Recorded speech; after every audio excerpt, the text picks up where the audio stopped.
हकीम असगर अली की होलनाक सरगुज़श्त, कदम कदम पर तजस्सुस और गोनागो वाक़यात।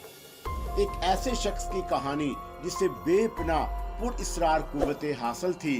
एक तहलका खेज कहानी, पुरइस्रार अलूम का माहिर।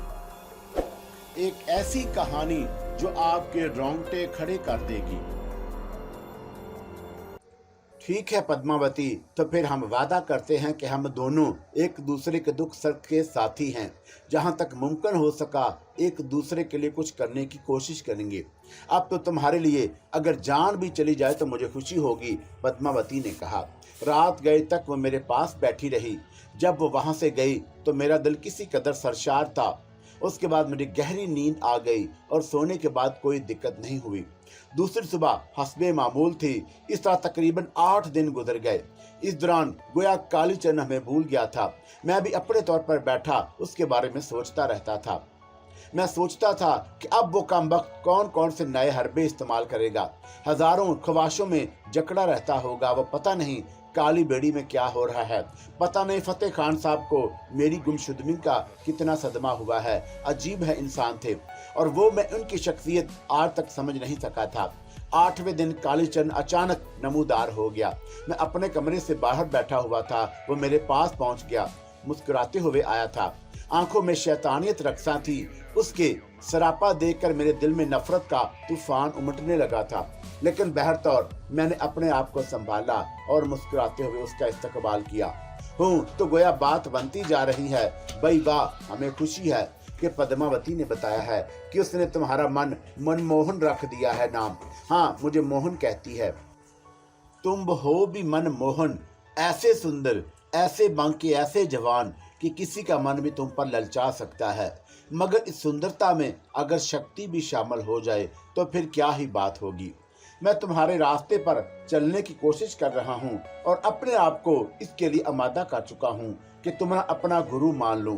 तो फिर गर्दवार देना होगा तुम्हें। ठीक है, मैं हर चीज के लिए तैयार हूँ। दिल खुश कर दिया तुमने, भगवान की सौगंध, दिल खुश कर दिया। वो मेरे सामने मुअद्दब हो गया। और अब मुझे बताओ कि मुझे क्या करना है। ये बताओ, पद्मावती तुम्हें पसंद आई? हाँ, वो बहुत अच्छी औरत है, मैंने जवाब दिया। अब वो तुम्हारी है, कभी हमारी थी। एक बात बताओगे कालीचरण? हाँ हाँ पूछो। अब तो मैं तुम्हारी हर बात का जवाब दूंगा। कामनी कहाँ है? वो लालाचरण के एक लम्हे के लिए चौंका, फिर संभल कर बोला, वो मेरे पास है। अब वो मेरे पास से कहीं जाना पसंद नहीं करती। उसका भाई प्रकाश और उसके माता पिता कहाँ गए? चले गए, वो वापस चले गए। उन्हें यकीन हो गया है कि अब कामनी उन्हें कभी नहीं मिलेगी। एक लम्हे के लिए मेरा दिल अफसुर्दगी में डूब गया था। फिर मैंने कालीचरण से कहा, क्या ये मुमकिन नहीं हो सकता कालीचरण कि तुम कामनी को वापस कर दो? कैसे वापस कर दूं उसके माता पिता को? नहीं, ये मुमकिन नहीं हो सकता। और मैं तुमसे भी यही चाहता हूँ कि आइंदा इसके बारे में बात मत करना। कुछ बातें ऐसी होती हैं जो शुरू में मालूम नहीं होती, बाद में जब उनका पता चलता है तो फिर ये बात भी मालूम हो जाती है कि किस सिलसिले में क्या बात करनी चाहिए और क्या नहीं करनी चाहिए। मैंने गर्दन हिला दी और खामोश हो गया। वाकई मुझे एहसास हो गया कि इन हालात में कामनी या प्रकाश के लिए मैं कुछ भी नहीं कर सकता। तुमने मुझसे कहा था कि मैं फतेह खान को खत्म कर दूं। इसके लिए तुमने मुझे अब क्यों रोक दिया? मैं फौरन ही तुम्हें इसे कत्ल करने के लिए ना कहता। हालांकि ये मेरा पहला काम था जो मैंने तुमसे सोचा था। सच्ची बात यह है मोहन भी, अब मैं तुम्हें मोहन ही कहूंगा, कि मैंने सिर्फ इसलिए तुम्हें हासिल किया था कि तुम मुसलमान हो और एक मुसलमान ही फतेह खान जैसे आलम से मेरा पीछा छुड़ा सकता है। काली बेड़ी में फतेह खान का वजूद हम सब के लिए खतरनाक है, तुम नहीं समझते। वो हमारे लिए एक मुसीबत बना हुआ था। हम सिर्फ उस पर काबू पाने की कोशिश कर रहे थे। बाकी सब लोग हमारी मुट्ठी में थे। फतेह खान की अहम पुरइस्रार कुव्वतें इतनी ज्यादा हैं कि बाद औकात हमें उनकी वजह से परेशान होना पड़ता है। लेकिन जब मैंने अपना ये काम अपने देवता के सामने पेश किया तो उन्होंने मुझे इस काम के लिए मना कर दिया। उन्होंने कहा कि तुमसे ये काम ना लिया जाए क्योंकि तुम्हारे अंदर कुछ खोई हुई कुव्वतें कुछ और ही इशारा कर रही हैं। तुम्हें वो शक्ति दे दी जाए जो देवता किसी को ही देते हैं। सो मैंने अपना ये इरादा मुलतवी कर दिया। लेकिन अब अगर हम और तुम चाहें तब भी फतेह खान का खात्मा नहीं कर सकते। वो क्यों? इसलिए कि वो काली बेड़ी से जा चुका है। कौन? फतेह खान बाबा वहां से चले गए। हाँ, वो अपने पूरे खानदान को लेकर वहां से चला गया है। तो फिर तुम क्या सोच रहे हो? मैं ये सोच रहा था कि अब तुम मेरे सुपुर्द क्या काम करने वाले हो। हाँ, मैं तुम्हें देखने ही आया था, ये अंदाजा लगा रहा था कि अगर तुम मेरे काम के काबिल हो चुके हो तो फिर मैं तुम्हें आगे का काम बताऊं। हाँ, मैं भी यही चाहता हूं कि अब तुम मुझे आगे का काम बताओ। तो फिर तुम्हें यहाँ से सफर करना पड़ेगा। सफर? हाँ सफर। कहाँ का सफर और किस तरह? ये सब कुछ मैं तुम्हें बता दूंगा। पहले ये बताओ कि तुम्हारा दिल पद्मावती से भर गया? नहीं महाराज, पद्मावती ऐसी कहाँ है कि उससे किसी का दिल भर जाए। बच्चे हो अभी, पहली औरत है तुम्हारी जिंदगी में, इसलिए ये बात कह रहे हो। लेकिन खैर कोई बात नहीं, आने वाला समय तुम्हें ये बता देगा कि तुम क्या चीज हो, किस किस तरह अपनी जिंदगी के लिए दिलचस्पियां हासिल कर सकते हो। ठीक है, मैं उसी वक्त का मुंतजिर हूँ गुरु महाराज। तो फिर मैं तुम्हें गुरु महाराज ऐसा काम बताए रहे हूँ जिसके करने से तुम्हें बड़ा फायदा होगा। हाँ हाँ बताइए मुझे। मथुरा जी चले जाओ, तुम्हें मथुरा जाना होगा। ठीक है चला जाऊंगा, लेकिन क्या तन्हा जाना होगा मुझे? नहीं, अब मैं तुम्हें तन्हा नहीं छोड़ सकता। पद्मावती को साथ ले जा सकते हो, गुरु महाराज ने जवाब दिया।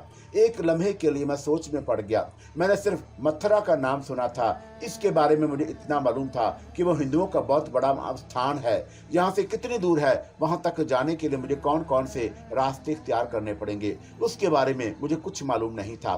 कालीचंद मेरी शक्ल देख रहा था, फिर उसने भारी लहजे में कहा, क्यों, वहां जाने में तुम्हें कोई मसला है? नहीं गुरु महाराज, आपने जो कुछ कहा है भला मैं उसे कैसे टाल सकता हूँ, मेरी ये मजाल कहाँ। तो फिर तुम क्या सोच रहे हो? मैं तो बस मथुरा जी के बारे में सोच रहा था। मथुरा जी में जमुना के किनारे बहुत से मंदिर बने हुए हैं, वो यात्रियों का बहुत बड़ा स्थान है। वहां पहुंचकर पद्मावती तुम्हें बताएगी कि तुम्हें क्या करना है। एक बात कहूँ महाराज? हाँ हाँ कहो। अब तो तुम जो दिल चाहे कह सकते हो, मैं तुम्हारे अंदर बड़ी तब्दीलियां महसूस कर रहा हूँ, कालीचंद ने कहा। अब भी तब्दीलियां होंगी तो मैं क्या करूंगा? क्या इसके पास रह ही क्या गया है? अब तुम ये महसूस कर रहे हो मोहन, लेकिन आने वाला समय तुम्हें बताएगा कि तुम क्या हो। मैं तुम्हें जरूर बता देता, लेकिन अभी मैं तुम्हें जो कुछ बताऊंगा तुम्हारी समझ में नहीं आएगा, क्योंकि मेरे नए नए चेले बने हो और जरा दुनिया देखो, दुनिया के बारे में मालूमात हासिल करो। बहुत सारी बातें तुम्हें खुद ब खुद मालूम होती चली जाएंगी। ठीक है, पद्मावती तो मुझसे ज्यादा जानती होगी, क्यों ना जानती होगी, बहुत अरसे से मेरे साथ है, मेरी चेली है वो, गुरु महाराज ने मुस्कुराते हुए कहा और मैं खामोश हो गया। चंद लम्हात के बाद मैंने पूछा, तो फिर मुझे कब जाना होगा और वो किस तरह मैं ये सफर करूंगा? देखो मोहन, मैं नहीं चाहता कि कुछ लोग तुम्हारी असल शक्ल में देखें। अभी से ऐसा हुलिया बना लो कि लोग तुम्हें महान ज्ञानी समझें, और आने वाला समय तुम्हें ये सब कुछ तो करना ही पड़ेगा। फिर अभी से ही क्यों ना शुरू कर दिया जाए। तो ठीक है, मैंने कब इनकार किया है, लेकिन मुझे कैसा हुलिया बनाना होगा। पद्मावती तुम्हें सब कुछ बता देगी, लेकिन एक बात का तुम ख्याल रखना। किस बात का? मैं तुम्हें मिलूं या ना मिलूं, पद्मावती जो कुछ कहे वैसा ही करते रहना। मैंने सारे इख्तियारात उसे सौंप दिए हैं, वो तुम्हारी लगाम संभाले रखेगी। ठीक है, उसने तो मेरी लगाम अच्छी तरह संभाल ली है, मैंने मुस्कुराते हुए कहा। तो बस फिर मैं जाऊं? मगर क्या मथुरा तक जाने का रास्ता पद्मावती को मालूम है? उसे सब कुछ मालूम है, बस जो कुछ मैं कह रहा हूँ वही करते रहो। तो बस तो फिर इत्मीनान रखें, जो कुछ वह मुझसे कहेगी मैं वही करता रहूंगा, मैंने जवाब दिया। और कालीचंद अपनी जगह से उठ गया। एक बार फिर वो वहां से चला गया था। उसके जाने के बाद ही पद्मावती की तलाश में बाहर निकल गया। अच्छा ये बताओ, मुझे हुलिया क्या बनाना पड़ेगा? साधुओं का हुलिया तुम्हारे बदन पर गिरवे रंग का लिबास होगा और तुम्हारे बदन पर मैं भी साधु ही बन जाऊंगी। साधु या जोगन? चलो जोगन ही कह लो, पद्मावती ने जवाब दिया। ठीक है भाई, अब तो हम तुम्हारे ही साथ हैं, जहां कहोगी चलेंगे। तुमने तो वाकई हमारी लगामें संभाल ली हैं। पद्मावती मुस्कुराती निगाहों से मुझे देखने लगी, फिर उसने मुस्कुराते हुए कहा, तुम महान हो असगर अली, तुम महान हो। मैं जीवन भर तुम्हें याद रखूंगी, कि तुमसे दूर होकर कहीं भी चली जाऊं। खैर अभी तो हमारी दूरी के कोई अमकानात नहीं है, और तुम भी एक बात कान खोलकर सुन लो, मैं तुम्हें छोड़ूंगा नहीं। पद्मा, जब तक मैं तुम्हारे लिए कोई ऐसा रास्ता तलाश ना करूंगा जो तुम्हारी बेहतरी का रास्ता हो, मैं तुम्हें छोड़ूंगा नहीं। ये मेरा अहद है, ये एक मुसलमान का अहद है। पद्मा, उसे याद रखना। पद्मा अकीदत भरी निगाहों से मुझे देखने लगी। उसके बाद उसने उससे कुछ नहीं कहा था। फिर हम वापस उसी कमरे में आ गए जहां मेरा कयाम था। हमें मथुरा का सफर कब करना होगा? गालबन कल सुबह से। लेकिन यहाँ जाने के लिए क्या इंतजामात मुकम्मल कर लिए हैं? नहीं, इसका बंदोबस्त गुरुजी खुद ही करेंगे, पद्मा ने जवाब दिया और मैंने शाने हिला दिए। और फिर अगली सुबह दो महान ज्ञानी एक नामालूम सफर पर रवाना हो गए थे। हम महल के दरवाजे से बाहर निकल आए और पैदल रास्ता तय करने लगे। पहाड़ियां तहद्दे निगाह बिखरी हुई थीं, उनके दरमियान भूरी रेत बिखरी हुई थी।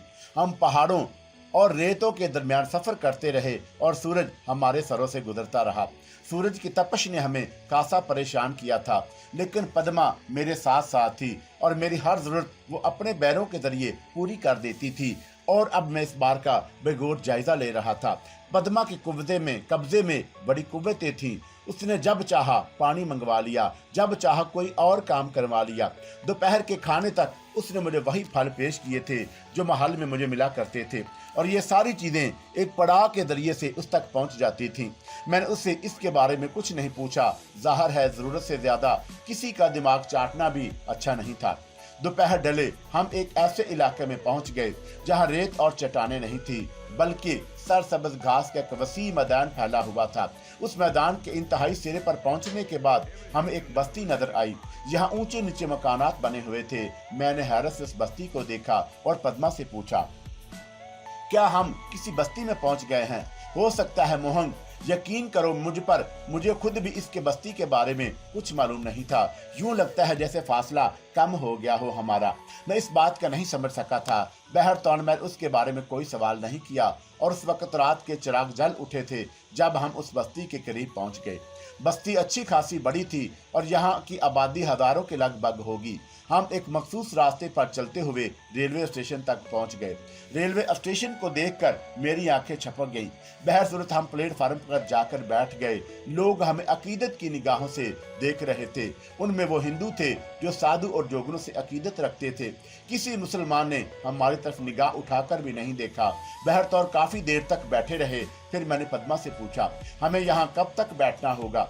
जो पहली गाड़ी आएगी उसी से हमें सफर करना है। क्या वो गाड़ी हमें मथुरा पहुंचा देगी? हाँ, तुम्हें कैसे मालूम? मैंने सवाल किया और पद्मा ने बड़ी बड़ी आंखें खोलकर मुझे देखा। उसकी आंखों में मुस्कुराती हुई सरजश थी। मैं खामोश हो गया। मुझे याद आ गया था कि वो जब भी चाहे ज़हनी तौर पर कालीचरण से राब्ता कायम कर सकती है। मुमकिन है उसे कालीचरण ने ही हदायत की हो कि जो पहली गाड़ी आएगी वो उसी में सवार हो जाए। फिर तकरीबन 1 बजे रात को एक ट्रेन स्टेशन पर आ लगी और पद्मा इशारा करते हुए उठ खड़ी हुई। वो जो पीछे वाला डब्बा है, हमें उसमें बैठना है। इसमें कोई खास बात है? हाँ, पद्मा ने जवाब दिया और मुझे लेकर उस डब्बे के करीब पहुंच गई। पिछले डब्बे का दरवाजा खोलकर वो मुझे लिए हुए अंदर दाखिल हो गई। मैंने हैरत से देखा, उस पिछले डब्बे में हम दोनों के अलावा और कोई नहीं था। कमाल की बात है, पूरी गाड़ी तो खचाखच भरी हुई है, ये डब्बा खाली कैसे है? बस है, पद्मा ने जवाब दिया। चलो, ये अच्छी बात है कि कम से कम हमारी गुफ्तगू में कोई खलल नहीं पड़ेगा। ये डब्बा खाली नहीं रहेगा, आगे चलकर भर जाएगा, पद्मा ने कहा। तो तुम्हें ये भी मालूम है? हाँ, मुझे बहुत कुछ मालूम है। अब तुम खामोश रहो, उसने कहा।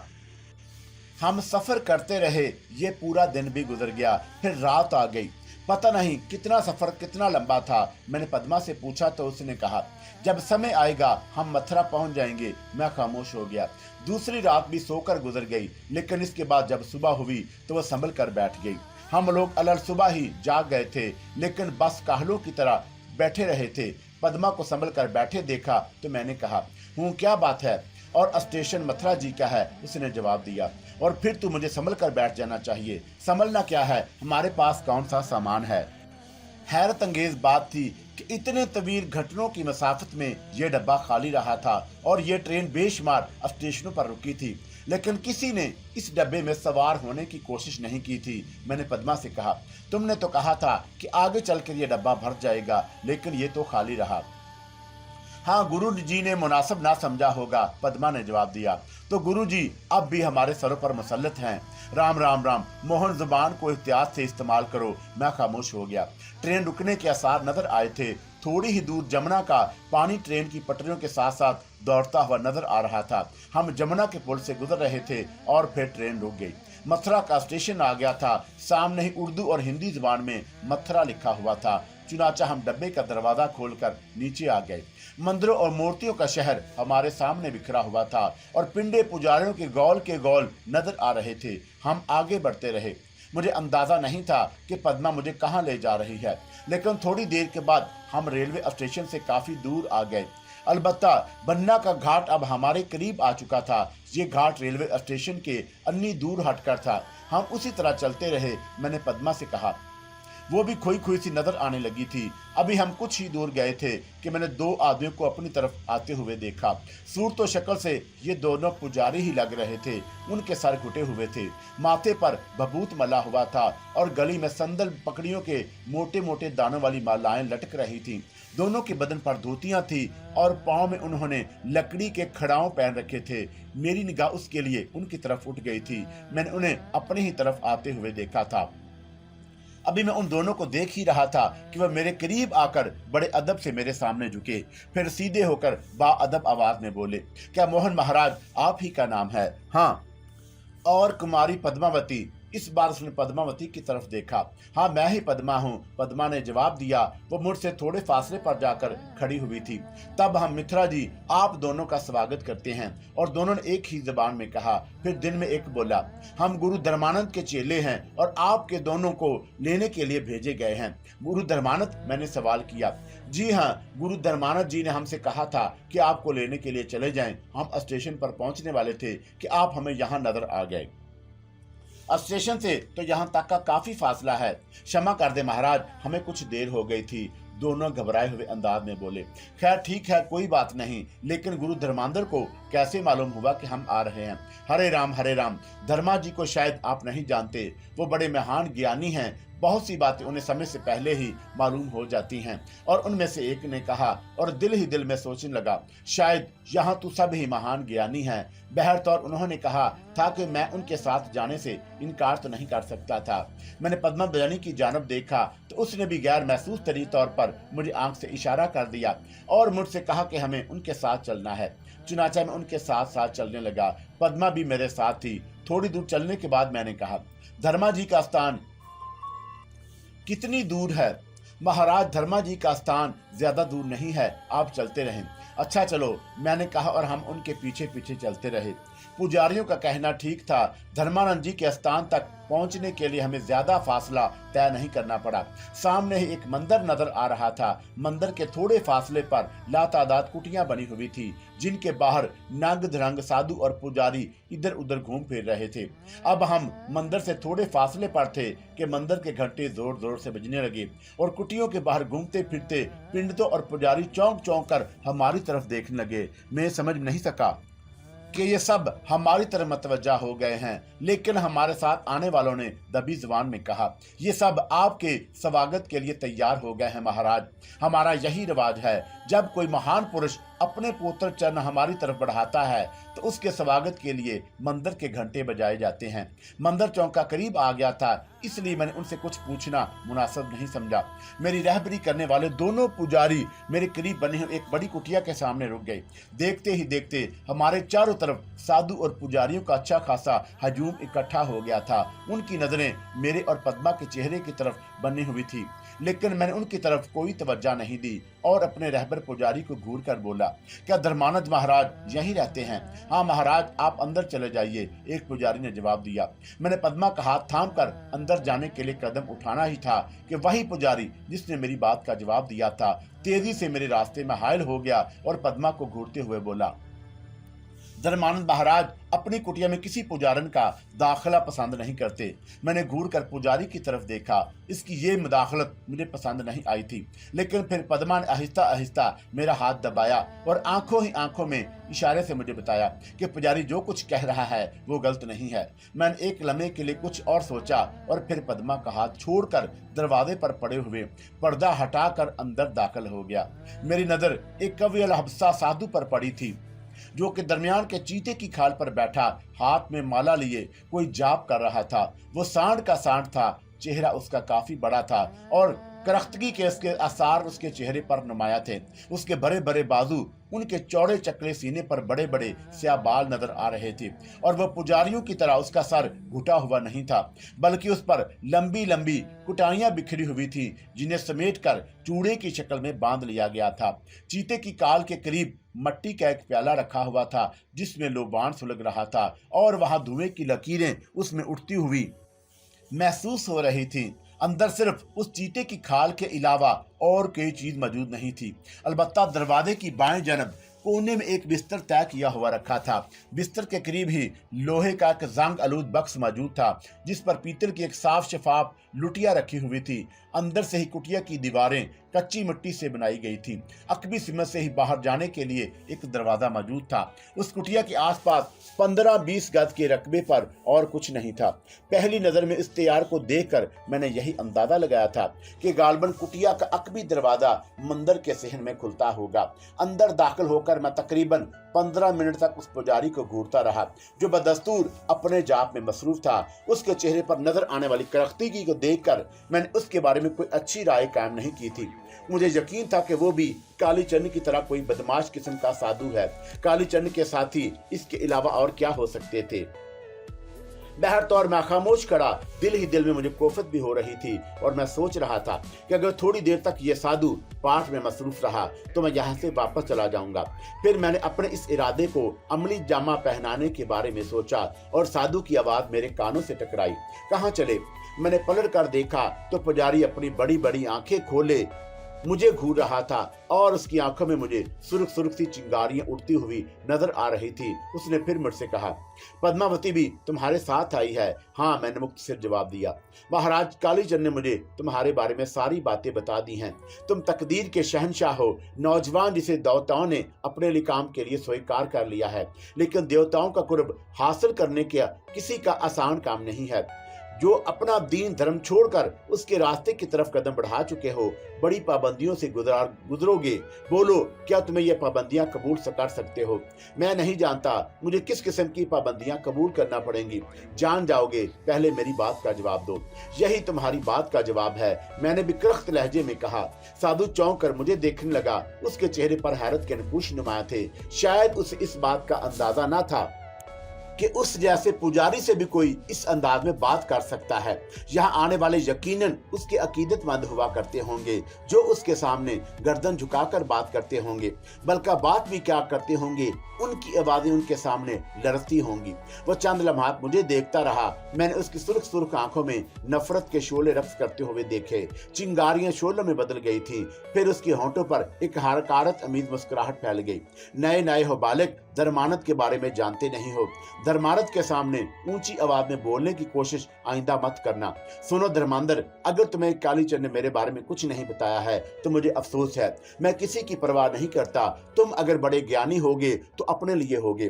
धर्मानंद जी, अगर कालीचंद महाराज ने तुम्हें सब कुछ बता दिया है तो ये भी बताया होगा कि मैं नया नया तुम्हारे धर्म में दाखिल हुआ हूँ। बल्कि सच्ची बात यह है कि मैं अभी दिल से दाखिल भी नहीं हुआ। आहिस्ता आहिस्ता ही मैं तुम्हारे रंग ढंग देख कर फैसला करूंगा कि मुझे आगे क्या करना है। इन हालात में अगर तुम मुझे अपना गुलाम बनाने की कोशिश करोगे तो ये ना तुम्हारे हक में बेहतर होगा ना मेरे हक में।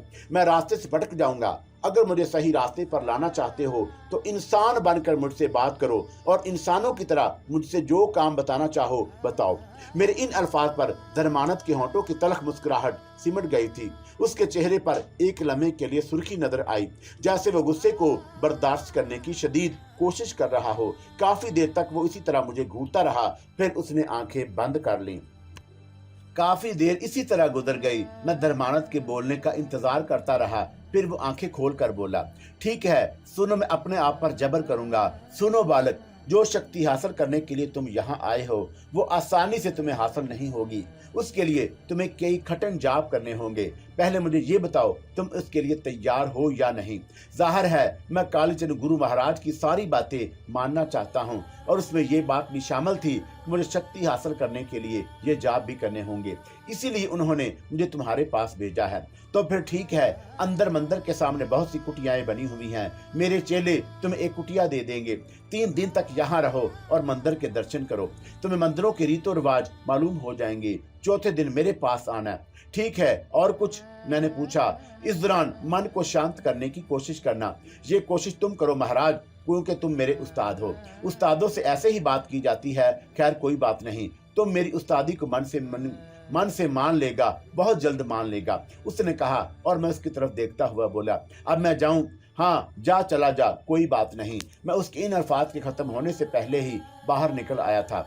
बाहर पद्मावती मेरा इंतजार कर रही थी। उसने मेरी तरफ सवालिया निगाहों से देखा। उसके साथ ही कुछ और लोग भी खड़े हो गए थे। उनमें वो पुजारी सबसे आगे था जो हमें लेकर आए थे।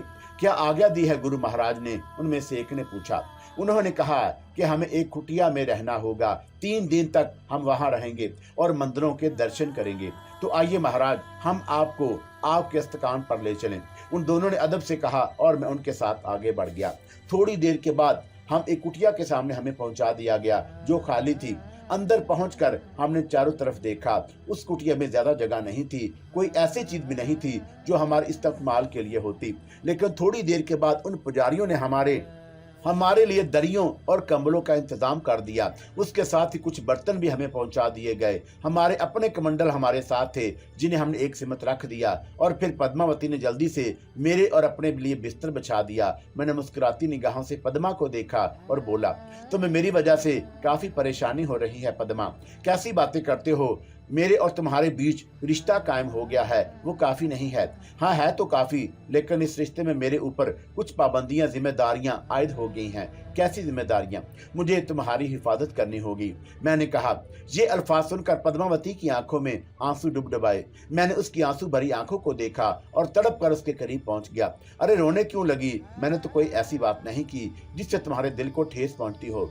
नहीं मोहन, ये बात नहीं है। बरसों बीत गए, किसी ने ऐसी बातें नहीं सुनी थी। मेरे माता पिता ही मेरी हिफाजत नहीं कर सके तो मैंने अपने दिल में यह ख्याल लाना भी छोड़ दिया कि कोई मेरा मुहाफिज बन सकता है। आज तुमने ऐसी अपनायत की बात कही तो मेरी आंखें भर आईं।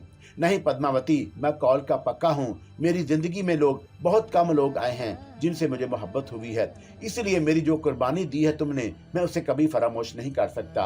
और यही वजह है मेरे दिल में तुम्हारे लिए बड़ा प्यार भरा पड़ा है। ऐसा मत कहो मोहन, ऐसा मत कहो।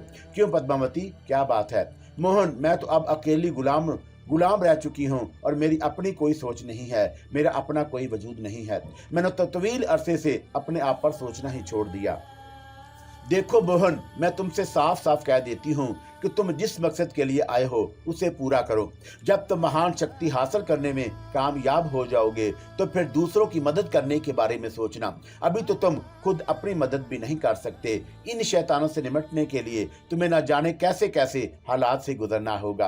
हालात कैसे भी हों पद्मावती, मैं जो कह रहा हूँ ऐसी बात मत कहो जो पूरी ना कर सको। उसने कहा और मैं खामोश हो गया।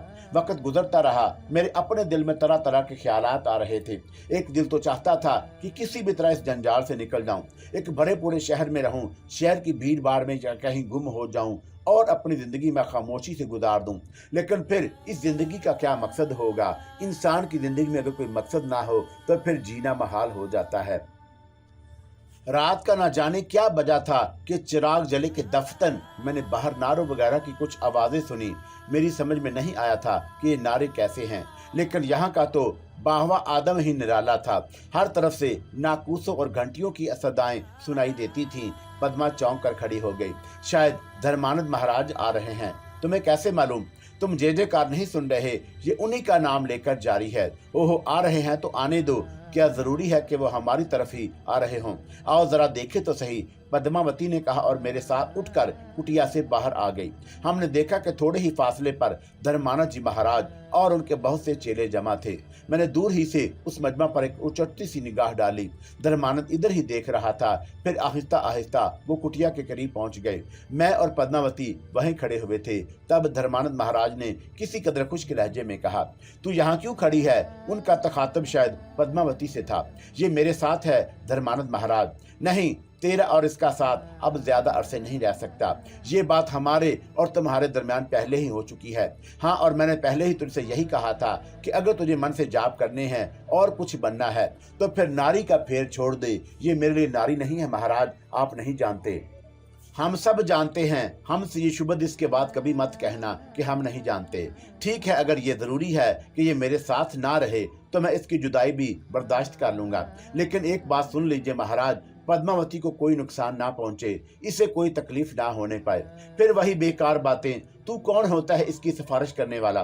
बेवकूफ, जो धर्म और ज्ञान हासिल करने के लिए आया है उसके तहत तुझे हमारे चेलों में होना पड़ेगा। और हमारा कोई भी चेला ऐसा नहीं है जिससे अगर हम कहें कि वो अपनी खोपड़ी नीचे रख दे, हम उस पर पांव रखकर बैठें तो वो इनकार कर दे। हम अब तक सिर्फ तुझे इसलिए बर्दाश्त करते रहे हैं कि तू हमारे गुरु कालीचरण का भेजा हुआ है और हम कालीचरण महाराज की बड़ी कदर करते हैं।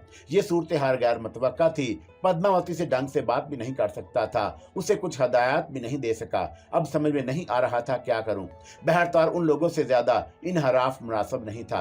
पद्मावती ने जो मेरे अंदर झटक देखी तो आहिस्ता से मेरे कान की तरफ मुंह करके बोली, नहीं मोहन जी नहीं, तुम्हें भगवान की सौगंध नहीं, मुझे मेरे हाल पर छोड़ दो और खुद अपना मकसद पूरा करो। नहीं मगर पद्मावती, मैं तुमसे कह चुकी हूँ कि मैं अपना काम आप कर लूंगी। ख्वाम खा तुम परेशान हो रहे हो। ठीक है, अगर तुम्हारी भी यही मर्जी है तो मैं क्या कर सकता हूँ। लड़की, तू अभी तक वहीं खड़ी है, धर्मानंद जी महाराज गुस्सीले लहजे में बोले और पद्मावती वहां से हट आई। तब धर्मानंद जी ने मेरी तरफ रुक करके कहा, तो फिर तू तैयार है मोहन? हाँ महाराज, मैं तैयार हूँ, मैंने जवाब दिया और धर्मानंद के होंठों पर एक मैनी खेत मुस्कुराहट फैल गई। तब फिर आओ मेरे साथ, उन्होंने कहा और मैं खामोशी से उनके साथ चल पड़ा। तकरीबन आधे घंटे के बाद मैं धर्मानंद महाराज के साथ सफर करता रहा। मंदिरों का इलाका दूर जा रहा था। रात की तारीकी गहरी हो गई थी। काफी दूर निकल आने के बाद धर्मानंद महाराज ने अपने चेलों की तरफ रुख करके कहा, तुम बस वापस जाओ और पूरन तू मेरे साथ आ जा। उन्होंने एक लंबे तड़ेंगे चेले से कहा और बाकी चेलों से हटकर अलग हो गया। दूसरे तमाम चेले वापस चले गए। उनके जाने के बाद धर्मानंद जी ने फिर मुझे आगे बढ़ने के लिए कहा और मैं उनके साथ चल पड़ा।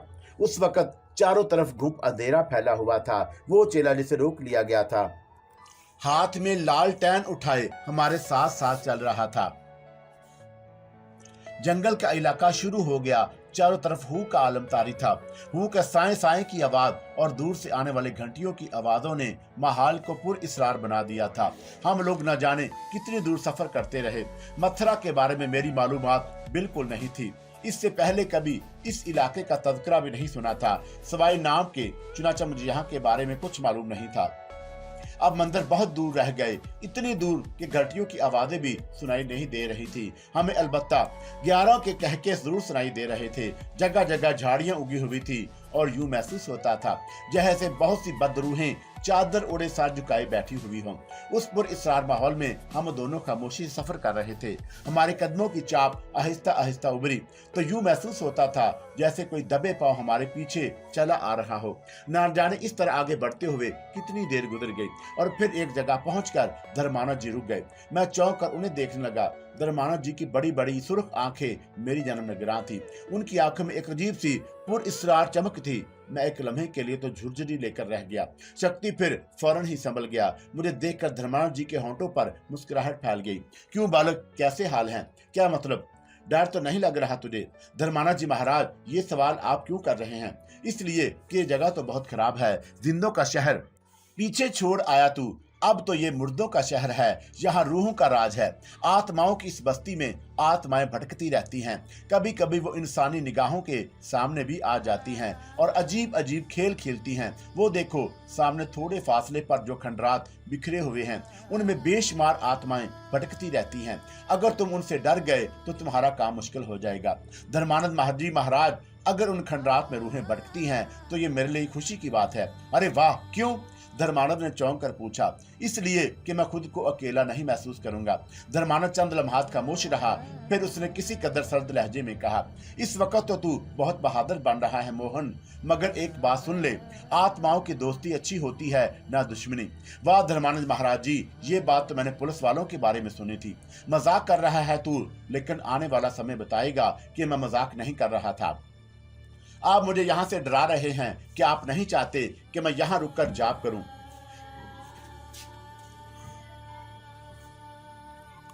ले भला, मैं क्यों ना चाहूंगा। चल चल आगे चल। तू ऐसी ही बातें करने लगता है कि मुझे गुस्सा आने लगता है। मैं मुस्कुराता हुआ आगे बढ़ गया था। अब हम खंडरात के इलाके में दाखिल हो चुके थे, जहां की फिजा सख्त अफन अमेज थी। तारीकी की वजह से मैं उस बदबू का राज तो नहीं जान सका, लेकिन इतना जरूर समझ गया कि ये तो वही गलीज है और शायद शहर की गिलादत इन खंडरात ही में फेंकी जाती है। बदबू इतनी शदीद थी कि मेरा दिमाग फटा जा रहा था, लेकिन दिल पर जबर करके आगे बढ़ता रहा। दफतन धर्मानंद जी महाराज रुक गए। अब क्या हुआ महाराज? एक बात सोच रहा हूँ। वो क्या? ये कि तू यहाँ रहकर अपना जाप पूरा भी कर सकेगा या नहीं। समझ में नहीं आता कि आपको मेरे बारे में ये शक व शुबहात बार बार क्यों हो रहे हैं। शक की बात नहीं है, ये जगह ऐसी है कि यहाँ जाप करना आसान काम नहीं है। तो फिर वापस चलें, मैंने पूछा और धर्मानंद चौंक कर मुझे देखने लगा। क्यों, तेरी हिम्मत दम तोड़ रही है? नहीं धर्मानंद महाराज, मुझे तो आपकी हिम्मत दम तोड़ती हुई महसूस हो रही है। मेरे जवाब पर धर्मानंद जी महाराज किसी कदर झल्ला से गए। उन्होंने गुस्से में कुछ कहना चाहा, लेकिन फिर वो खामोश हो गए। अब उनके लहजे में एक अजीब सी सर्द मोहरी पैदा हो गई थी। एक जगह पहुंचकर रुक गए। यही वो जगह है जहां बैठकर तुझे एक चिल्ला खींचना होगा। ठीक है, मैंने अपने चारों तरफ देखते हुए कहा, मैं तुझे मंत्र बताए देता हूँ, इसके बाद तू ये मंत्र पढ़ना शुरू कर देना। लेकिन सोच ले, हो सकता है तुझे बड़ी आत्माएं डराएं और तेरा चिल्ला पूरा ना हो सके। अगर ऐसा हुआ तो देखा जाएगा, देखा नहीं जाएगा। अगर ऐसा हो गया तो फिर तेरा जीवन मुश्किल में होगा। मौत तो एक बार आती है ना धर्मानंद जी, क्या मतलब है तेरा? धर्मानंद चौंक कर बोले और मैं खुद भी समझ गया। मैंने ये बात अपने मजहब के मुताबिक कही थी, जबकि उन लोगों के हाथों आवागौन का चक्कर चलता रहता है। मुझे ये अल्फाज अदा नहीं करने चाहिए थे। बहर तौर में एकदम खामोश हो गया। मेरा मतलब है, मरना तो होता ही है इंसान को, जब भी कभी मर जाए। वैसे मैं कोशिश करूंगा कि मेरा चिल्ला पूरा हो जाए। जाप याद कर लिया तूने? हाँ महाराज, याद कर लिया।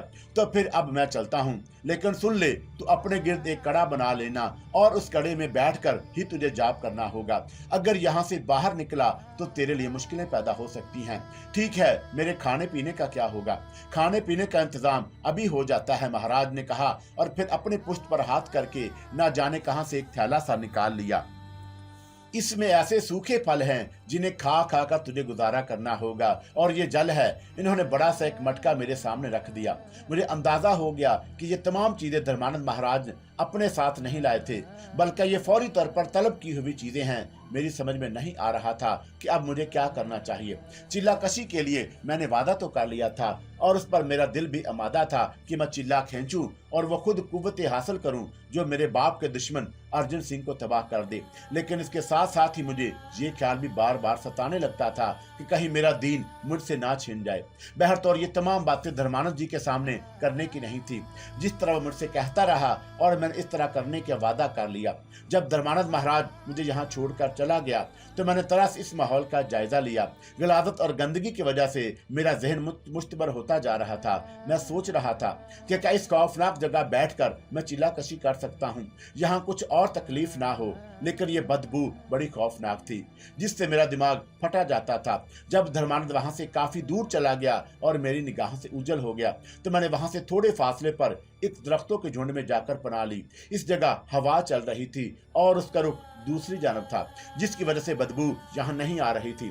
दरख्त से थोड़े फासले पर हटकर खुले आसमान के नीचे खड़े होकर मैंने आसमान की जानब देखा और भारी लहजे में बोला, मेरे माबूद, मेरा ईमान मेरी जिंदगी से कहीं ज्यादा कीमती है, लेकिन हालात ने मुझे रास्तों पर डाला है, उनके तहत मुझे ये सब कुछ करने पर मजबूर होना पड़ रहा है। मेरे खुदा, तू मेरे सीने में है। मैं कोई ऐसा गंदा काम नहीं करना चाहता जो मुझसे मेरा ईमान छीन ले। अगर ये सारी चीजें मेरे ईमान को तबाह कर देती हैं तो फिर मेरी तुझसे दरख्वास्त है कि मुझे इसी जगह मौत दे दे, और अगर मैं जिंदा रहा तो मैं ये समझूंगा कि मैं इन काले इल्म के हसूल के लिए जिंदा हूँ। बहरतौर जो कुछ अपने मुंह से अदा करूं या जो कुछ उन लोगों के कहने पर मुझे करना पड़े, उसमें मेरे दिल का कोई ताल्लुक नहीं होगा। मैं सिर्फ एक जरूरत पूरी करने के लिए एक उलझन में फंसने के बाद ये सब कुछ कर रहा हूं, मेरी मदद कर। काफी देर में इसी तरह खड़ा रहा। मेरे सीने की अजीब कैफियत थी। फिर आहिस्ता आहिस्ता मैं मुतमिन सा हो गया। मैंने सोच लिया कि अब जो कुछ सर पर आ पड़ी है उसे करना ही। हाँ, यही कोशिश करूंगा कि कम से कम वो तमाम चीजें ना इस्तेमाल करूं जो उन लोगों ने मुझे दी हैं। बाकी अगर मंत्र पढ़ने की बात है तो कोई हर्ज नहीं है।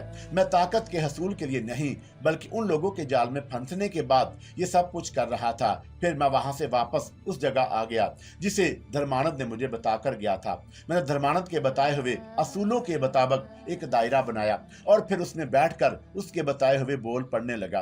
एक तवील और थका देने वाला सिलसिला था। ये जो अजियत में बर्दाश्त कर रहा था उसका इजहार नामुमकिन था।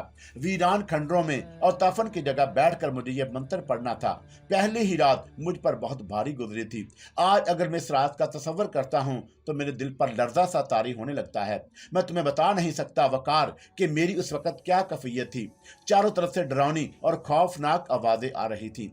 हवाओं की सरसराहट मेरे नजदीक से गुजरती तो यूं महसूस होता जैसे कुछ खौफनाक अरवाहें अब मुझ पर हमला आवर होने वाली हैं। मेरी निगाहों के सामने तरह तरह की आवाजें होने लगी थीं। दायरे बन रहे थे, बिगड़ रहे थे। कभी सफेद साए से नजर आते जो इधर से उधर दौड़ते हुए नजर आते और कभी कभी हल्के हल्के खनकदार कहके। उस खौफनाक जगह एक लम्हा गुजारना मुश्किल था। कलेजे फट कर रह जाते, लेकिन मैं अपने काम को अंजाम दे रहा था। दिन की रोशनी फूटी तो दिल से खौफ का एहसास कम हुआ, लेकिन मुझे यह मंत्र दिन रात पढ़ना था। चुनाचा दोपहर तक मैं अपने काम में मसरूफ रहा। इस दौरान खुश्क मेवे और पानी मेरे नजदीक रखा हुआ था, लेकिन मेरा दिल नहीं चाह रहा था कि मैं उसमें से किसी चीज को हाथ लगाऊं। मैं जानता था कि इस मतअफन जगह ये तमाम चीजें भी इंतहाई गलीज होंगी, लेकिन क्या मैं भूखा रहकर ये जाप कर सकता था? मैंने सोचा। फिर मेरे जहन में एक और ख्याल आया। जिस दरख्त के नजदीक खड़े होकर मैंने खुदा से दुआ मांगी थी वो फलदार दरख्त था। पीले रंग के अजीब से फल उस पर लटके हुए थे, मगर उसे कड़ाले से निकलना मेरे लिए मुनासिब होगा। साधु तो इसके लिए मना कर गया था। काफी देर तक मैं बैठा उस बात पर गौर करता रहा और फिर दफतन मेरे दिल में बगावत का एक जज्बा उठा। मौत ही आएगी ना, मंत्र पूरा ना हो तो ना हो, मुझे उससे क्या गर्द। बहरतौर मौत का इंतजार तो करना ही है। इन हालात में जिंदा रहने से क्या फायदा, चुनाचा क्यों ना वो फल खाए जाएं। मैंने अपने दिल में मुस्लिम इरादा किया और फिर अपनी जगह से उठकर कड़े से बाहर निकल गया। बेशुमार इंसानी चीखें मेरे बाहर कदम रखते ही फिजा में उभरी थी। ऐसे लगा था जैसे चारों तरफ से भाग दौड़ शुरू हो गई हो, कोई मेरे नजदीक लपक रहा हो। लेकिन मैंने अपने दिल के दरवाजे बंद कर लिए थे। मैंने अपने कानों को बिल्कुल उन आवाजों की तरफ से खत्म कर दिया था। मैं आंखें बंद किए हुए उस तरफ बढ़ रहा था जिधर दरख्त था। थोड़ी देर बाद दरख्त के साए में पहुंचकर मैंने आंखें खोल दी तो तमाम आवाजें यकलक थी मादूम हो गईं। मैंने दरख्त पर चढ़कर वो पीले पीले फल तोड़े और वहीं खाने लगा। मैं वो गलीज चीजें नहीं खा सकता था। जहन्नम में जाए मंत्र, जहन्नम में जाए जाप। अगर काम होता है और नहीं होता तो ना हो, लेकिन कम से कम मैं इन गलीज चीजों को हाथ नहीं लगाऊंगा। फल बहुत ही लजीज थे, उनमें पानी की नमी भी थी और एक अजीब सी कैफियत से जिससे प्यास का एहसास बुझ जाता था। मुझे ये फल बहुत गनीमत मालूम हुए। दरख्त उन फलों से लदा हुआ था। मैंने उनमें से काफी फल तोड़ लिए, इतने के कम से कम 4-5 दिन तक काम आ सके, और फिर मैं अपने कड़े में वापस आ गया। जब मैं दरख्त के नीचे से निकलकर कड़े की तरफ पलटा तो फिर मुझे वही आवाजें सुनाई दी थी। मैं बड़ी अजीब सी कैफियत महसूस कर रहा था। काफी देर के बाद मैं अपनी जगह पहुंच गया और फिर मैंने अपना जाप शुरू कर दिया। 4 दिन, 6 दिन, 8 दिन, यहाँ तक के 15-20 दिन मुकम्मल हो गए। मैं अब तक इस जाप को काफी हद तक अपना चुका था और न जाने मेरे जहन में कैसी कैसी कैफियतें पैदा होती जा रही थी। मुझे यूं महसूस होने लगा जैसे मैं कुछ भूलता जा रहा हूँ। बहुत कुछ भूल गया था मैं, बहुत कुछ, न जाने क्या क्या। मुझ पर नींद बेहोशी किसी कैफियत तारी रहने लगी थी और अब मैं भूख प्यास की कैफियतों से भी बेनियाज हो गया था। कई दिन तक कुछ नहीं खाता था, जरूरत ही नहीं महसूस होती थी। फिर कभी ख्याल आता तो कुछ उठाकर खा लेता, लेकिन ये वो फल ही थे दरमंदर महाराज जो मुझे देकर दे गए थे, उसमें से मैंने आज तक कोई चीज नहीं चखी थी। बल्कि एक दिन मैंने उन तमाम चीजों को उठाकर बाहर फेंक दिया था। मुझे एक अजीब सी कुव्वत हासिल हो गई थी।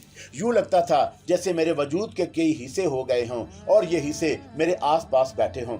जब कभी किसी हिस्से को भूख का एहसास होता था तो मैं उसे अपने हाथों से पकड़कर बाहर फेंक देता था। यानी वो शख्स बाहर चला जाता था जिसको भूख लग रही होती थी।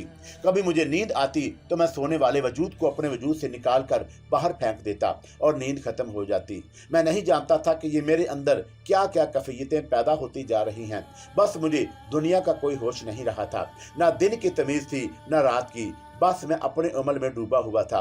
मुझे ये भी अंदाजा नहीं था कि ये अमल करते करते मुझे कितना वक्त गुजर गया। वो वाहद रूहें जो पहले सफेद धब्बों की शक्ल में मेरे सामने से आकर गुजरती थीं, अब मुझे इंसानी रूप में नजर आने लगी थी। मुझे यूं महसूस होता था जैसे मेरे इर्द गिर्द एक पूरी दुनिया आबाद हो। मैं किसी पुरअसरार जगह मौजूद ना हूं, बल्कि इंसानों के दरमियान हूं। चलते फिरते इंसान सफेद सफेद लिबादे पहने मेरे सामने से गुजरते थे। उनमें से बड़ी बड़ी खौफनाक शक्लें भी नजर आती थी और ये शक्लें तरह तरह से मुझे मुखातब करती, मुझसे बात करना चाहती थीं, लेकिन मैं खामोशी से उनकी शक्लें देखता रहता था। ये खौफनाक लम्हात मेरे ऊपर न जाने कितने अरसे तक रहे, मुझे इसका कोई एहसास नहीं था। मैं तो बस हालात में गुम हो गया था।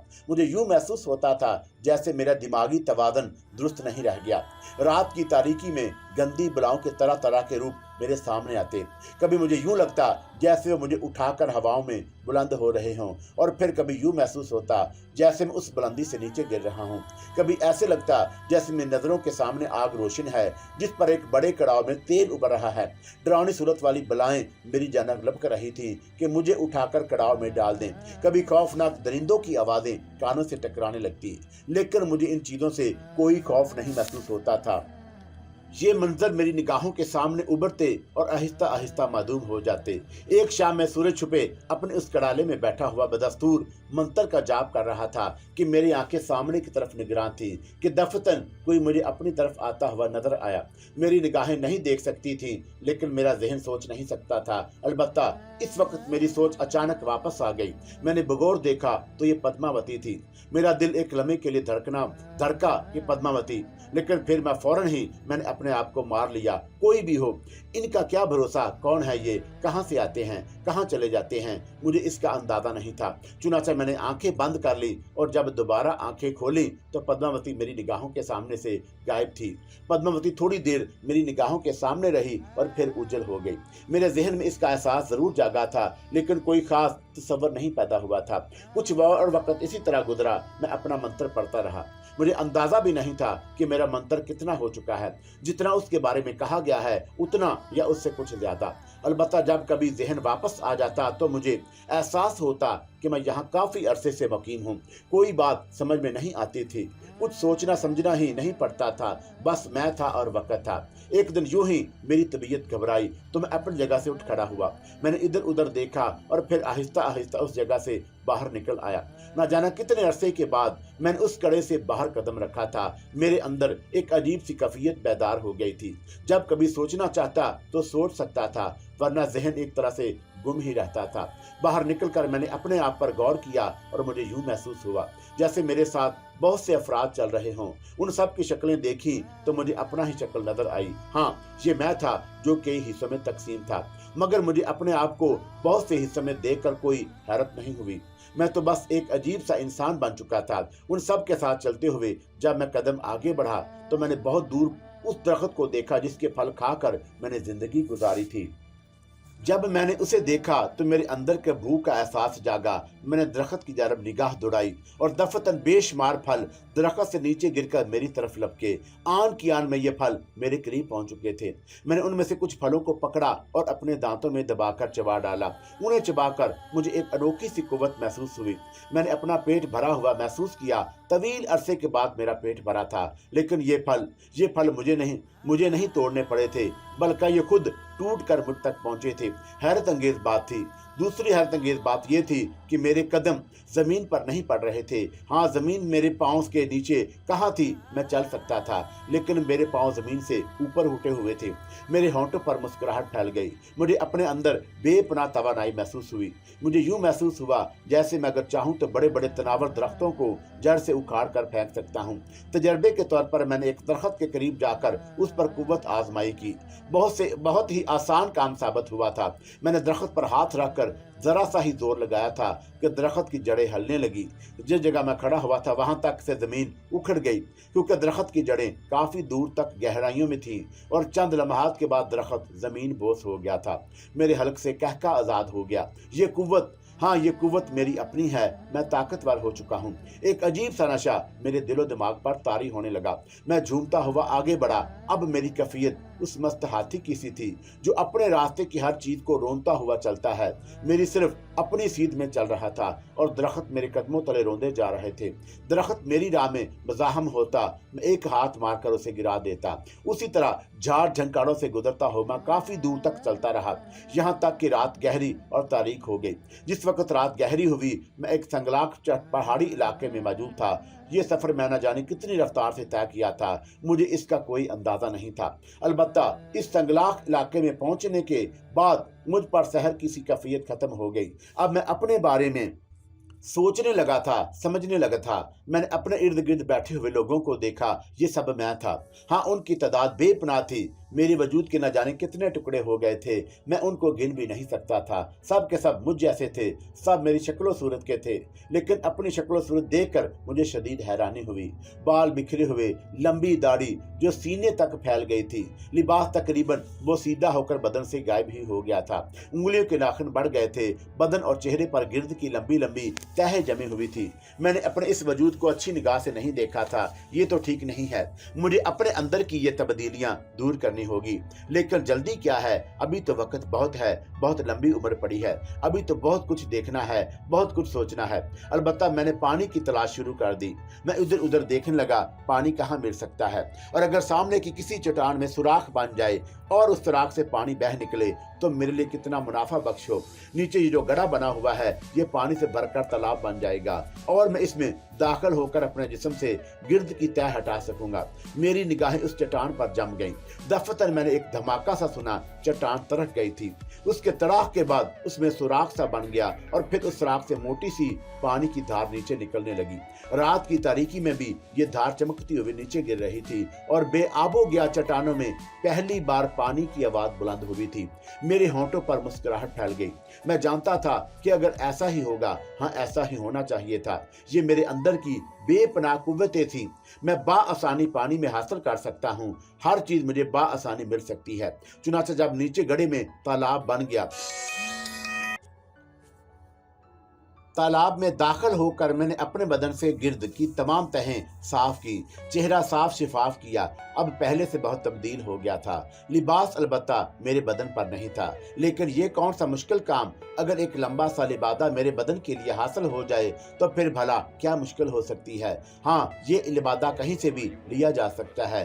इस तरफ से, उस तरफ से, इस तरफ से मैंने हाथ चारों तरफ हिलाया और दफ्तर मेरे चारों तरफ कपड़ों के अंबार लग गए। नहीं, मुझे इन सब की क्या जरूरत है, इनमें से एक लिबास काफी है। मैंने अपनी पसंद का लिबास उठाया। सफेद लिबास था, कफन की मानद ढीला ढाला, मेरे बदन पर बिल्कुल दुरुस्त। मैंने उसे उठाकर अपने बदन पर पहन लिया और उसके बाद मैंने सोचा कि अब मुझे थोड़ी देर आराम कर लेना चाहिए। रात हो गई है। रात को मैं एक चट्टान मुंतखब करके उस पर सवार गया और मेरे साथ मेरे वजूद के तमाम हिस्से भी सो गए और अब दुनिया को कोई खबर मुझे नहीं थी। माहौल बिल्कुल सुनसान और खामोश था। अलबत्ता जब सूरज की किरणों ने मेरी आंखों के पपूटों में गुदगुदाहट की तो मैं जाग गया। उस वक्त मेरी हमजोली मेरे साथ नहीं थे, वो सब के सब कहीं गुम हो गए थे। चिड़िया दरख्तों पर चहचहा रही नहीं थी, लेकिन दिलचस्प बात यह थी कि बहुत से परिंदे मेरे नजदीक बैठे हुए थे। मैंने प्यार भरी निगाहों से उन परिंदों को देखा। खूबसूरत फाख्ताएं, हसीन चिड़िया मेरे अतराफ में थीं। दफ्तर ने खौफनाक उकाब एक छोटी सी चिड़िया की जानब झपटा और उसे अपने पंजों में दबोच कर फिजा में परवाज कर गया। नन्ही सी चिड़िया की चीख मेरे कानों में उभरी तो मेरी निगाहें उस तरफ उठ गईं। मैंने खौनख्वार निगाहों से उस इकाब की तरफ देखा। दूसरे लम्हे फिजा में एक शोला सा लपका और उकाब का बदन स्याह कोयले की शक्ल में तब्दील होकर जमीन पर गिर पड़ा। मासूम चिड़िया उसके पंजों से निकलकर फिजा में प्रवाद करती हुई एक तरफ उठ गई। मेरे होंठों पर एक पुरसकून मुस्कुराहट फैल गई। चिड़िया को उकाब से चुंगल से आज़ाद करके मुझे एक रूहानी खुशी का एहसास हुआ था। उसके बाद मेरी दुनिया की ज़रूरतें मेरे सामने आ गईं। मैंने अपने लिए किसी खुराक का तसव्वुर किया और दफतन मेरे सामने अनवाउ इकसाम के फल, मेवे, भुना हुआ गोश्त और ना जाने क्या क्या खवान की शक्ल में आ गया। लेकिन फिर मेरे वजूद में एक और एहसास उभरा। ये सारी चीज़ें शैतानी अमल के तहत थीं, यानी उनकी आमद उनकी फिक्री कुव्वतों का नतीजा थी जो अब मेरे वजूद में सरायत कर गई थी। लेकिन उन्हें खाना मेरे लिए मुनासिब नहीं है, मैंने सोचा, और फिर मेरी निगाहें इधर उधर भटकने लगी। बेहतर यह है कि मैं अपनी कोशिशों से कोई चीज़ खाऊं। चुनाचा मैं चल पड़ा। ये नया अदवार पहली बार मेरे जहन में उभरा था और ये सब कुछ सोच कर ना जाने क्यों मुझे अजीब सी मसरत का एहसास हुआ। गोया मेरे अंदर अभी तक दो कुव्वतें बाकी हैं जो सोच और समझ रखती हैं। मैं हराम और हलाल की तमीज़ रखता था और अगर इस तमीज़ का एहसास मेरे वजूद में शामिल ना होता तो इसका मकसद था कि मैं गलादत के अंबार में फंस गया हूँ। एक ऐसी रूहानी मसरत मेरे रगु वपे में सरायत कर गई कि मैं खुशी से दीवाना हो गया। मैंने ज़मीन की तरफ देखा। मेरे कदम अब भी ज़मीन से कई फुट ऊपर उठे हुए थे और गोया मैं फिजा में चल रहा था। नहीं, ये गलत है, गरूर है। ज़मीन इंसान की नबूद का जरिया है। मट्टी से इंसान तख्लीक हुआ है। इस मट्टी से इज्तनाब कैसा, ये गरूर की कुव्वत है जो मेरे बदन में सरायत कर गई है। ये कुव्वत ख़त्म हो जानी चाहिए। अगर ख़त्म ना हो तो कम अज़ कम मुझे अपनी ज़ात की इन कोशिशों से काम लेना चाहिए जो खुदा की दी हुई हैं। खुदा तवील अरसे के बाद ये नाम मेरे जहन में आया था और मेरे अंदर एक अजीब सी कैफियत बेदार हो गई। ना जाने क्यों दिल चाहा कि अपने खुदा की इबादत करूं। बुराइयां तो मेरी ज़ात पर मुसल्लत हो ही चुकी हैं। एक फिक्री अमल करके मैंने अपने आप को उन कुव्वतों का हामिल बनाया था, लेकिन खुदा अब भी मेरे सीने में जिंदा था और मैं अपने उस खुदा को फरामोश नहीं कर सकता था। काफ़ी दूर तक पैदल चलता रहा और फिर मुझे एक चश्मा नजर आया। उसके किनारे पहुंचकर मैंने वजू किया और वहीं एक संगलाक साफ सुथरे हिस्से में पहुंचकर खुदा के हजूर बसजूद हो गया। न जाने मैं कब तक सजदे के आलम में पड़ा रहा। मेरे कानों में अजीब सी आवाज़ें आ रही थी। फिर दफतन मुझे यूं महसूस हुआ जैसे किसी ने मेरी पुश्त पर हाथ रख दिया हो और फिर एक आवाज़ मेरे कानों में उभरी, असगर अली, ये सब कुछ तेरा है, लेकिन तूने इनके हिस्सों के लिए जो जराए अपनाए हैं वो नज़रअंदाज किए। बेशक तेरे वजूद की मांग बहुत आगे की थी और बुराई को ख़त्म करने के लिए जो बुरी चीज़ें तूने अपनाई उनके हसीर का भी तूने एक ख़ास तरीका रखा। इसलिए गम ना कर। मुझे ये आवाज़ फतेह खान की महसूस हुई थी। मैंने चौंक कर आंखें खोली और उठकर बैठ गया, लेकिन किसी का कोई वजूद ना था। अलबत्ता थोड़े फासले पर नाशपाती का एक दरख्त झूल रहा था। इस तरह मेरी भूख और बढ़ गई और मैं नाशपाती के दरख्त के करीब पहुँच गया। उस वीरान जंगल में ये दरख्त तनो तनहा खड़ा। मैंने अपने आप पर गौर किया और अंदाज़ा लगाने की कोशिश की कि यह दरख्त मेरी फिक्री कुव्वत का नतीजा तो नहीं है, लेकिन ऐसी बात नहीं थी। गोया ये खवान फितरत था। मैंने उसमें से मजीद नाशपातियाँ तोड़कर अपने पेट की आग बुझाई और फिर वहीं उस दरख्त के नीचे लेटकर आंखें बंद कर ली। असगर अली साहब खामोश हो गए। रात हो चुकी थी, मुझे भी घर जाना था। अब फरीदा इंतजार कर रही होगी। हकीम असगर अली की सरगुज़श्त तो ऐसी थी कि दिल चाहता था कि वक्त थम जाए और ये कहानी मुकम्मल हो जाए, लेकिन कुछ और जिम्मेदारियां भी मुझ पर थीं, उन्होंने पूरा करना भी ज़रूरी था। चुनाचा मैं हकीम असगर अली साहब की तरफ देखा और उनके होंठों पर मुस्कुराहट फैल गई। ठीक है, कहानियाँ वाकई बाद औकात इंसान को अपनी गिरफ्त में ले लेती हैं और वह अपने फ़राइज़ भूल जाता है। गलती मेरी है। माजी में खोकर मैं भी अपनी बदमस्त होकर तुम्हारे अपने फ़राइज़ को नज़रअंदाज कर बैठा, लेकिन कोई बात नहीं। याद जिंदा सोहबत बाकी, कल तो मुलाकात होगी ही। ओहो हकीम साहब, वाकई यही बात है, मैं भी यही सब कुछ सोच रहा था। हकीम साहब ने गर्दन हिला दी और फिर बोले, अच्छा फिर खुदा हाफ़िज़। नहीं, कुछ बातों की वजाहत चाहूंगा। अगर ये वजाहत नहीं हुई तो नींद नहीं आएगी। हाँ हाँ कहो, हकीम साहब बोले। आपने जो अपनी पुरअसरार कुव्वतों के बारे में बताया था, तो हकीम साहब एक बात बताइए कि क्या सिफली अमल कुछ इस तरह हो सकते हैं कि उनमें गंदगी शामिल ना हो? आपने जो कुछ किया था और जिस तरह आप उस अमल के हसूल में कामयाब हुए थे, उसके बाद क्या आपकी कुव्वत ईमानी उसी अंदाज में बरकरार रह सकी? बेटे, इसके जवाब में मैं सिर्फ एक बात कहूंगा कि खुदावंदे कंदूस कायनात की हर शय से बरतर है, और अगर किसी को कुछ देना चाहता है तो इस तरह देता है कि इंसान सोच भी नहीं सकता। तुमने पत्थरों के दरख्तों में नन्हे नन्हे कीड़ों को देखा होगा, उनको रब्बुल आलमीन ग़िज़ा फराहम करता है। अगर इंसानी जहन से सोचो तो तुम्हें उसका कोई जरिया नजर नहीं आएगा कि वो खुदा, वो ग़िज़ा किस रास्ते से वहां तक पहुंची और वो नन्हा सा कीड़ा पत्थर की आगोश में किस तरह जिंदा रहा। ये सिर्फ देने वाले की राज हैं, ये सिर्फ वो जानता है। मैंने अपने सीने में एक दिल को जिंदा रखा था और इस दिल में ये एहसास था कि मैं बुराई की कुव्वतों के जरिए वो ताकत नहीं हासिल करूंगा जो मुझे ताकत तो बख्श दे, लेकिन मुझसे मेरा ईमान छीन ले। मेरे दिल में बार बार ये एहसास उभरता रहा कि जो कुछ वो साधु कर रहे हैं उनका तल्लुक मेरे दीन से नहीं, और उसके लिए मैंने इंसानी बसात के मुताबिक वो सारी कोशिशें कर डाली जो मैं कर सकता था। यानी जो ग़िज़ा मुझे ऐसी महसूस हुई जिसमें गलाजत का अंसर शामिल था, वो मैंने अपने सीने में ना उतारी। जितनी जद्दोजहद इंसान कर सकता था मैंने की, तमाम जद्दोजहद की और अपने खुदा को याद रखा। खुदा किसी को मायूस नहीं करता, मेरी तकदीर में यही लिखा था। वो कुव्वतें मुझे दूसरे ज़राए से हासिल हो गई। तुम्हारा क्या ख्याल है? क्या गलादत और गंदगी की कुव्वतें ईमानी कुव्वतों से बढ़कर होती हैं? नहीं, हरगिज़ नहीं हकीम साहब, ये बात तो मैं खलूसे दिल से कह सकता हूँ। अगर कोई ऐसी बात नहीं है, तमाम अमलियात, तमाम जादू टूने, तमाम सिफली अलूम एक खुदा के नाम से हमेशा के लिए फना हो सकते हैं। तो बेटे, जब उसकी दीन होती है तो वह हर हालात में सब कुछ दे देता है। मैंने वह जाप जरूर किया था, अल्फाज ज़मून के ज़मान के वजूद के मुनाफी नहीं थे। बेशक मैं ये जाम मानता हूँ कि वह शैतानी कुव्वतों के साथ शामिल थे, लेकिन मुझे उनका जुज़ू मिल गया। यानी उन अल्फाज से मुझे जो कुव्वतें हासिल हो सकती थी हासिल हुई, लेकिन पाकीज़गी के दायरे में रहकर। और यही बात थी कि मेरे सीने में वो एहसास जिंदा रहे जो मलाइक और अच्छाई की तमीज़ कर सकते थे। हर चंद के आगे चलकर मुझे कुछ ऐसे हालात से वास्ता पड़ा जिनमें बाद औकात मुझे यूं महसूस हुआ जैसे मेरा ईमान कमज़ोर हो गया है। लेकिन जब भी मैंने सच्चे दिल से अपने खुदा को याद रखा, मेरे वजूद की सफाई हो गई। बस तुम उसे खुदा का एक ज़हन तस्वर करो। ठीक है हकीम साहब, मैं मुतमिन हूँ। आपने जो कुछ पत्थरों की आगोश में कीड़ों की खुदा मिलती है और वो वही देने वाला है, तो फिर उसके बाद मेरे कहने की कोई गुंजाइश नहीं है।